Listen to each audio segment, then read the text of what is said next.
ইনস্টাগ্রামের আইডি এবং পাসওয়ার্ড ব্যবহার করে প্রথমে আমরা ইনস্টাগ্রাম অ্যাকাউন্টটি লগ ইন করে নিচ্ছি।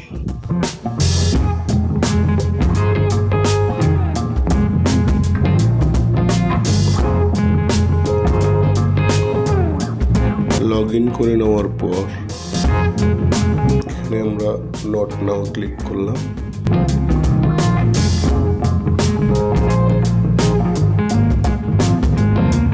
এখন আমরা চলে যাব মোর অপশনে।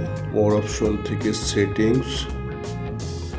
সেটিংস থেকে এই মাঝখানে আমরা দেখতে পাচ্ছি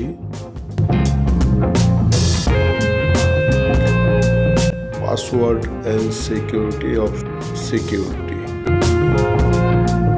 তারপরে আমরা দেখতে পাবো পাসওয়ার্ড এন্ড সিকিউরিটি অপশনে চলে যাব চেঞ্জ পাসওয়ার্ড।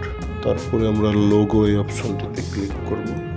ক্লিক করার পর এখানে চেঞ্জ পাসওয়ার্ড এই বক্সটিতে প্রথমে আমরা আমাদের পুরাতন পাসওয়ার্ডটি দেব।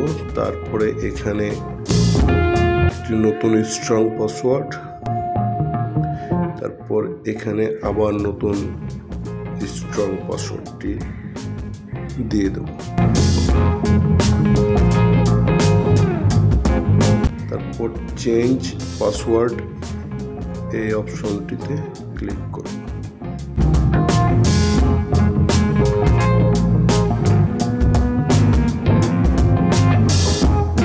এভাবেই আমরা ইনস্টাগ্রামের পাসওয়ার্ড খুব সহজেই চেঞ্জ করতে পারবো। ভিডিওটি দেখার জন্য ধন্যবাদ।